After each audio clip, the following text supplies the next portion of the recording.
Quiero presentarte, bajo el título matemático de condición necesaria y suficiente, cosas que me han acontecido alrededor de esta radio Telefunken Panchito modelo U1365. Que quiero que las conozcas. Quiero que las conozcas porque son cosas que te van a suceder a ti también. Y muchas veces, pues bueno, no somos capaces de ver qué pasa. Hay cosas que nos llevan a resultados que no son los lógicos.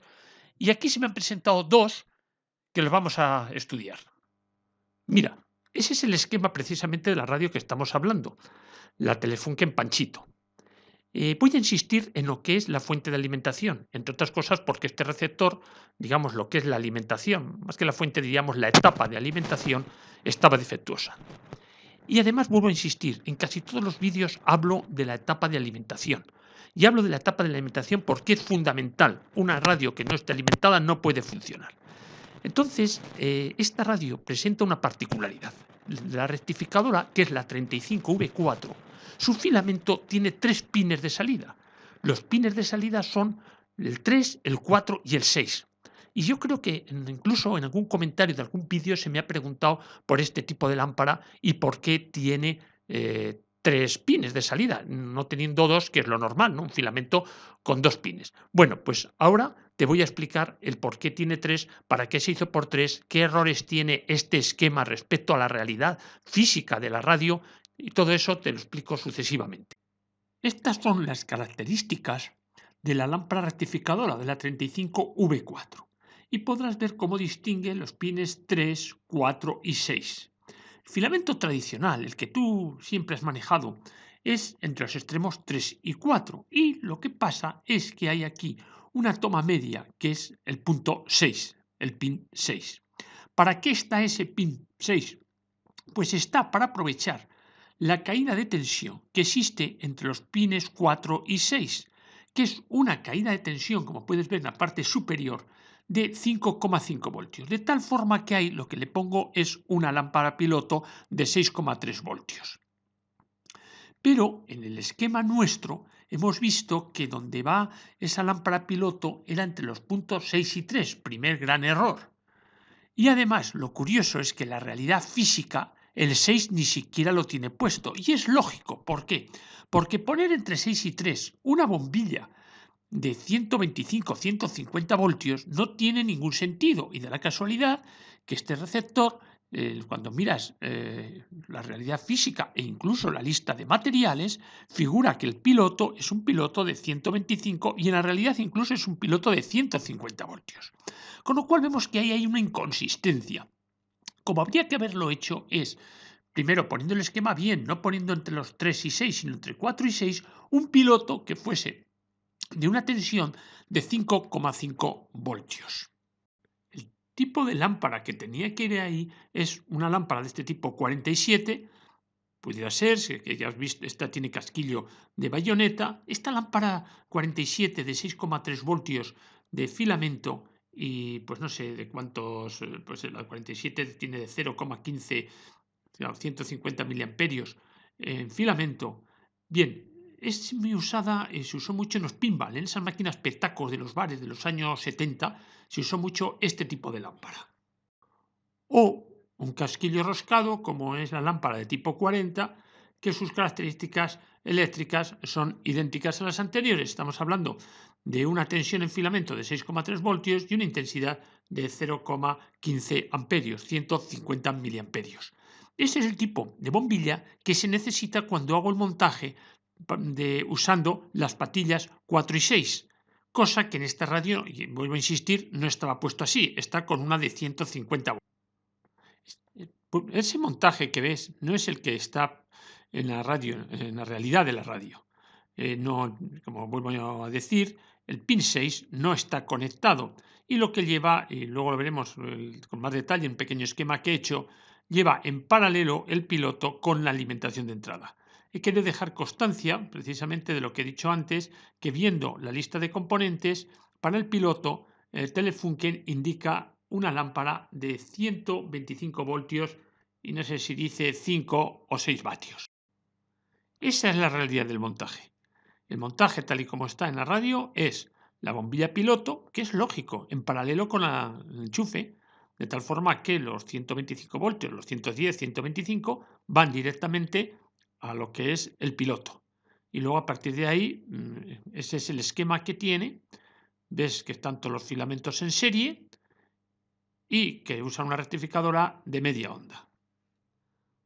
Ahora vamos a ver cómo están los filamentos. Como hemos dicho, están en serie y vemos cómo la 12BE6 tiene una caída de tensión de 12 voltios, la 12BA6 tiene 12, la 12AV6 tiene 12, la 50B5, lámpara de salida, tiene 50 y esta rectificadora 35V4 entre sus pines 3 y 4 tiene una caída de 35 voltios. Si nosotros sumamos las caídas, nos da un total de 121, total muy válida para ser alimentada en un rango de 110 a 125 voltios.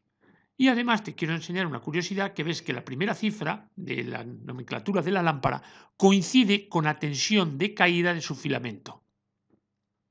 Muchas veces se me pregunta cómo transformar una radio para que pueda ser alimentada a 230 voltios, 220, 230. Bueno, te lo explico. Ya lo he dicho en algún otro vídeo, pero no me cuesta nada volverlo a incidir en ello. Como puedes ver, la tensión que ahora voy a tener de entrada es 230, pero la radio funciona, pues eso, a 121 sería el nominal para poder alimentar bien los filamentos. Luego, en algún punto, tengo que hacer yo caer esa diferencia, 230 menos 121. Es decir, 109 voltios tengo que hacerle caer antes de que esa tensión llegue a los filamentos.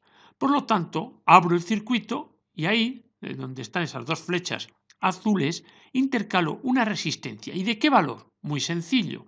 Tengo que hacer caer 109 voltios, pero sé que la corriente que atraviesa esa resistencia de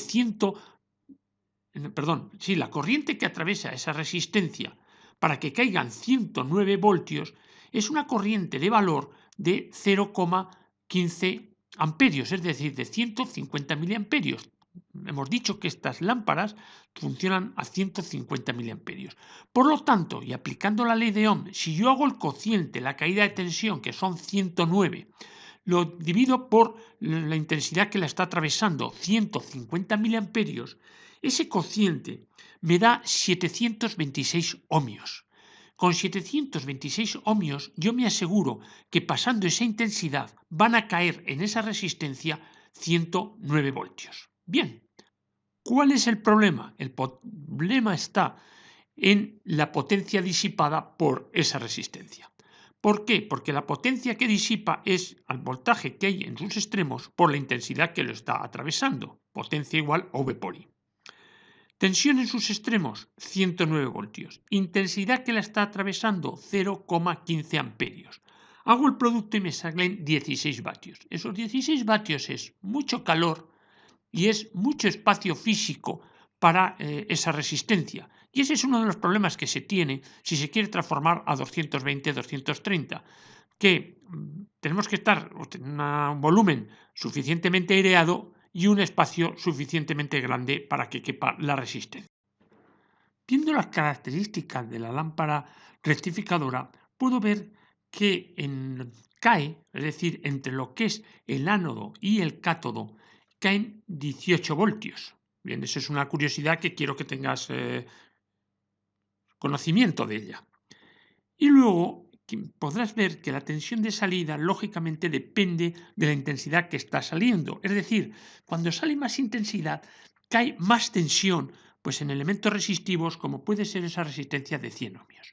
Por lo tanto, para calcular yo la resistencia que tendría que poner en la tensión de las placas, es decir, lo que en una radio baterías sería la batería B, pues lo que hago es un cálculo un poquito más bruto, no tan exacto como el de los filamentos. Y lo que digo es aproximadamente que va a circular por esa resistencia que ves arriba, podrá circular una intensidad, funcionando más o menos en un régimen normal de la radio, de 0,1 amperios.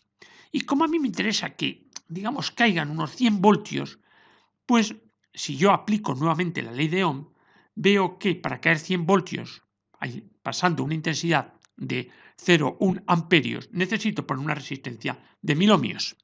¿Y qué potencia tendré que tener en esa resistencia de 1000 ohmios? Aquí ahora aplico I cuadrado R, es igual que V por I, pero ahora aplico I cuadrado R. Entonces es 0,1 por 0,1 y por 1000. Y eso me da una resistencia de 10 vatios. Entonces vemos cómo también para las placas necesito una resistencia grande, una resistencia de unos 1000 ohmios. En vez de esa de 100 que estás viendo ahí, pondríamos 1000, pero encima le pondríamos una potencia de 10 vatios. Con eso tenemos bastante bien controlada la tensión de placas, para que más o menos las placas crean que la radio está trabajando pues a tensión de 110 o 125. Cuando le estoy engañando, le estoy metiendo 230 voltios.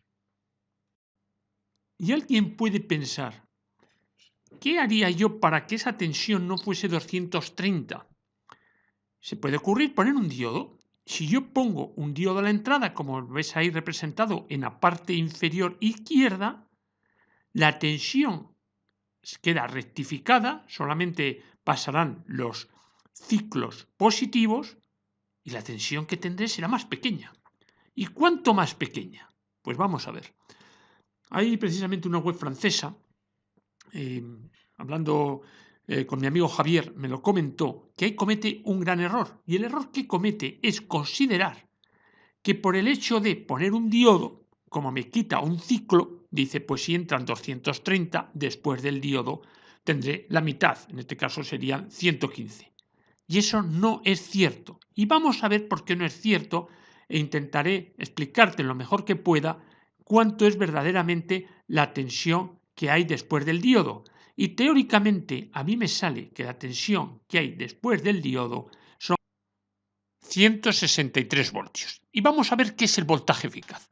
El voltaje eficaz de una corriente alterna es el valor de esa corriente alterna que hace que aplicada una resistencia R dé el mismo calor que un voltaje continuo de valor precisamente ese voltaje eficaz. Es decir, si yo tengo una corriente alterna, la de tu casa, de 230 voltios, lo aplico sobre una resistencia, el calor que se disipa, ese valor eficaz de 230, sería igual que si yo pusiese una pila de 230 voltios. Ese es el concepto, digamos, físico, cuantitativo, lo que se llama valor eficaz. Pero vamos a ver luego matemáticamente, que es lo que ahí figura, cuál es la fórmula de ese valor eficaz, que es, pues bueno, la raíz cuadrada de 1 partido por 2pi, luego hacemos la integral de v cuadrado máximo por el seno cuadrado de omega t, siendo los límites de la integral en un periodo completo, es decir, entre 0 y 2pi. Bien, de acuerdo a esa fórmula que te he citado del voltaje eficaz, y haciendo la integral, podemos ver que el voltaje eficaz es igual al voltaje máximo partido por la raíz de 2, o lo que es lo mismo, pero cuando está entrando una alterna completa, que es el gráfico de la izquierda. Entonces estamos viendo cómo ese voltaje máximo es igual al voltaje eficaz multiplicado por la raíz de 2. Entonces eso es el pico máximo de la onda que ves. Pero yo te he representado precisamente el concepto de integral. Nosotros hemos visto que el seno va al cuadrado. Eso significa que lo negativo queda también como positivo. Entonces, el área, la integral ya sabes que es el área de la curva. Entonces, el área es lo que yo te he representado en azul. Y ese es el área que tiene ese seno cuadrado de omega t. Pero yo ahora, cuando le pongo un diodo, mi curva de entrada no es una sinusoide completa, sino solamente son los picos positivos, que es la figura de la derecha en la parte inferior. Entonces, cuando yo haga el área de esa curva, es decir, de esos semiciclos positivos, su área va, porque es la integral, que es lo que me pide la fórmula del voltaje eficaz, esa área va a ser la mitad que la otra, es decir, que cuando entraba una corriente alterna con positivos y negativos. Bien, pero esa mitad tiene que meterse después en una raíz cuadrada, Por lo tanto, la relación no es la mitad, sino la relación es la de la raíz cuadrada. Por tanto, el voltaje eficaz de esta onda, que son semiciclos, es igual al voltaje, digamos, después de haber hecho todo el cálculo matemático anterior, es igual al voltaje eficaz, digamos, de la completa, porque lo he sacado por el valor máximo, sustituyendo el valor máximo por el valor eficaz, partido por la raíz de 2, no partido por 2, que ese es el error que tenía la web francesa. Es partido por la raíz de 2, ya que esa mitad de área, esa mitad de lo que es la integral, no queda o está metida dentro de una raíz cuadrada. Entonces, el voltaje eficaz, y vuelvo a insistir, de esta onda que son semiciclos, es igual al voltaje eficaz de la normal, de la de 230, partido por la raíz de 2. Es decir, que al final me sale que es 230 partido 1,41, que son 163 voltios. Míralo con cuidado, creo que es muy sencillo. Lo único que hay que ver en esas relaciones que te estoy presentando es que esa integral del seno no es la mitad, sino es la raíz de 2. Y luego ya sustituyendo ese valor máximo, porque el valor de pico, por supuesto, se me mantiene, cogiendo ese valor máximo del anterior para sacar cuál es el valor eficaz, puedo llegar a esa conclusión. Creo que matemáticamente es ya muy fácil y solamente la única precaución, la única diferencia, la única dificultad que hay es la integración del seno cuadrado de omega t, que no lo he querido hacer, lo he querido hacer simplemente con la representación de lo que supone una integral. Entonces veo cómo en el caso de la onda completa es un área, lo que está señalado en azul, y en el caso de semiondas es la otra área que es justo la mitad. Y vuelvo a insistir, como eso está metido dentro de una raíz cuadrada, su relación es la raíz de 2. Con lo cual, el voltaje eficaz 1, es decir, el voltaje que me sale del diodo, es igual a 163 voltios. Ahora te invito que el mismo cálculo que hicimos con la tensión de entrada 230, lo hagas para 163. Es decir, pondríamos primero el diodo y después del diodo tenemos 163, puedes calcularlo por 170 y tendremos que buscar cuál es la nueva resistencia de absorción para pasar de 163 a 121 y buscar una resistencia coherente en su valor para lo que son las tensión de placas. Es un ejercicio muy sencillo, igual que el anterior, pero prefiero que lo hagas tú.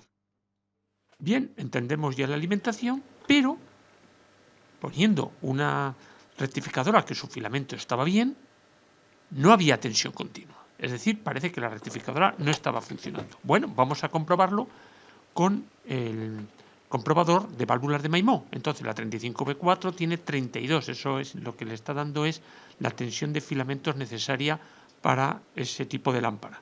Y además ahora hay que programar, digamos, todos los electrodos para que pueda funcionar. Entonces vemos que los dos primeros hembras están vacías, después van dos bananas negro-negro seguidas, luego hay una tercera seguida que es el rojo,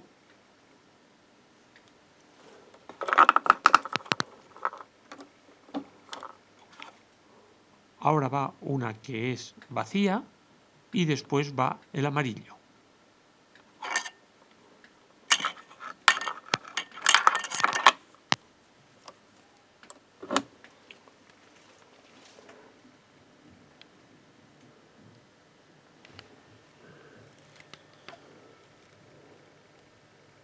Pongo la lámpara en su zócalo y alimento el comprobador de válvulas de Maimó. Ahora tengo que esperar un poco para que se caliente el filamento de la lámpara y ver cuál es su comportamiento. Parece que quiere ya empezar a subir. Va subiendo, puedes ver cómo va subiendo. Sale de la zona mala, entra en la zona buena. Ahora se cae, sin hacer yo nada, ha caído. Se mantiene caída y de repente vuelve a ir. Y encima ahora, digamos, con más conducción.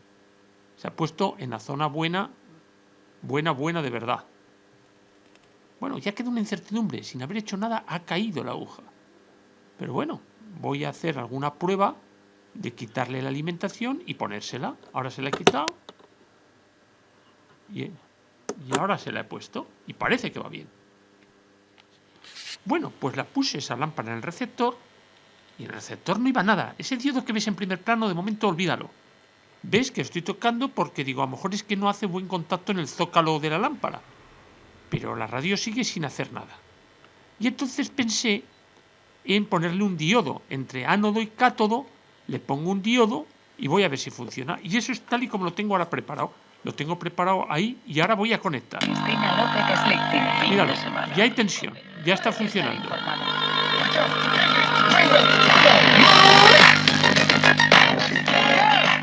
¿Cómo vivir más y cómo superar los 100 años con buena calidad de vida? Eso es lo que hoy... Te habrás fijado que yo siempre pruebo con un hilo muy fino, es decir, no lo conecto directamente al diodo, sino le pongo un hilo muy fino en caso de que haya un corto o algo, salte. Mira, eso es lo que he hecho, sencillamente poner un diodo en paralelo entre el ánodo y el cátodo de la lámpara. Lo que sí que es verdad que uno de los hilos, eso es muy fino, por si acaso había un corto por ahí, para que no se estropease el diodo o se me estropease otro componente, le he puesto un hilo fino para que, como te he dicho anteriormente, saltase. Y vemos cómo, poniendo ese diodo, la radio empieza a funcionar, la radio tiene tensión. Luego significa que esa lámpara que yo he puesto y que Maimó parecía que le indicaba como buena, pues no era del todo buena. Bueno, como habrás visto, la radio roncaba, entonces cambié el filtro. En el esquema te lo he puesto con una elipse azul y en la realidad práctica pues con ese contraste que puedes estar viendo. Entonces eso lo he cambiado. Y el resultado lo puedes ver en este pequeño trozo de vídeo. Esto me suena. Porque por pedir que no quede. Pues dice García que de verdad que en Televisión Española se hace mucho doblaje. Dice, pero vienen actores de primera fila, ¿eh? Cuando queráis os paséis a vernos. Yo quiero hacer doblaje de dibujos animados. Yo quiero ir a trabajar allí, yo quiero eso. Ya quiere. Bueno, que la final la puede retransmitir para el deporte, en el cual, bueno, mucha gente pueda ver el deporte y, bueno, y que hay grandes deportistas. La radio está funcionando con el diodo en paralelo puesto entre el cátodo y la placa, pero ahora ya le vamos a poner la lámpara auténtica. Le quitaremos el diodo y le pondremos la lámpara que has visto en este momento en la pantalla. Jorge Alcina, y nos da detalles desde frente que nos va a barrer con lluvia y nieve y frío este fin de semana, porque estamos en invierno. Ni prisión preventiva, ni fianza, ni comparecencias periódicas ante el juzgado.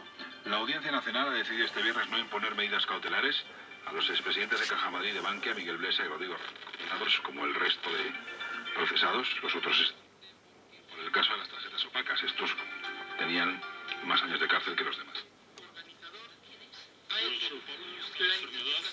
Si me permites, te voy a decir quiénes son los culpables de que se conozca esta enfermedad, que fueron dos madres, Judy Menz y Polly Moore. Se han hecho desde medio ambiente, desde nuestros políticos, se les han cambiado hasta las costumbres a los animales. Y fíjate, Carlas, qué programa tenemos aquí en Castilla y León. Militantes y simpatizantes han participado en 10 días en las encuestas sobre el proyecto político de Pedro Sánchez. Veamos cuáles son las principales demandas que hacen al futuro proyecto socialista. Luis Zaragoza, cuéntanos. Hemos hablado de condición necesaria y vamos a ver que era no suficiente. ¿Y cuáles son esas necesarias y no suficientes? Disponer de esquema. El esquema ayuda, pero en este caso has visto que contiene errores. Los errores de cómo estaba situado la lámpara piloto. Luego, cuidado con el esquema, hay que saber claramente lo que hacemos. He aprovechado precisamente para hacer el cambio de tensión de 115 a 230 y por último lo que he hecho es ver cómo el comprador de lámparas de Maimó puede engañar. Maimó, si da mal, está mal, pero estando bien puede que luego en el equipo nos dé mal.